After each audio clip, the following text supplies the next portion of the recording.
عمرك سألت نفسك ليه موبايلك بياخد وقت طويل في الشحن؟ أو هل الشحن اللي بتستخدمه ده فعلا بيدي السرعة المناسبة لموبايلك؟ التطبيق ده هيخليك تعرف ايه اللي بيحصل جوا موبايلك أثناء الشحن. أقول لكم فكرته سريعا. التطبيق ده معمول عشان لما تشحن موبايلك الإشارة دي لو لسه واقفة عند الحمرا يبقى مبيشحنش. كل ما الإشارة دي يجي ناحية اللون الأخضر يبقى سرعته اللي بيشحن بيها. يلا بينا على التجربة عشان تفهموا أكتر.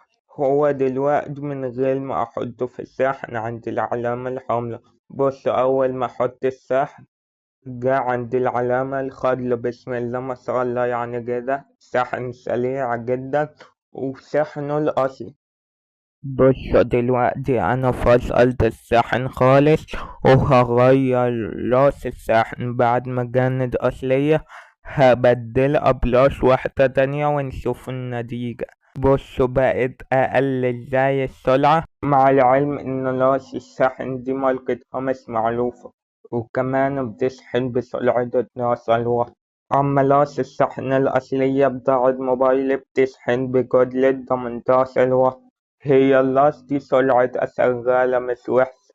طبعا التطبيق فيه مميزات تانية زي ما انتوا شايفين. وفي ميزة مهمة في التطبيق إن لما حطيت راس الشحن المش أصلية كتب لي وقت الشحن المقدر هو 2:41. بص لما أفصل الراس المش أصلية رجع تاني زي ما هو على العلامة الحمراء.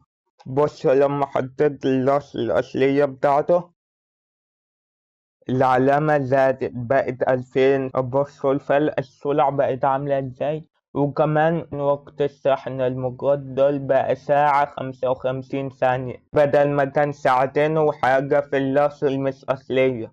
لو الفيديو ده عجبك ما تنساش تعمل له شير عشان الكل يستفيد.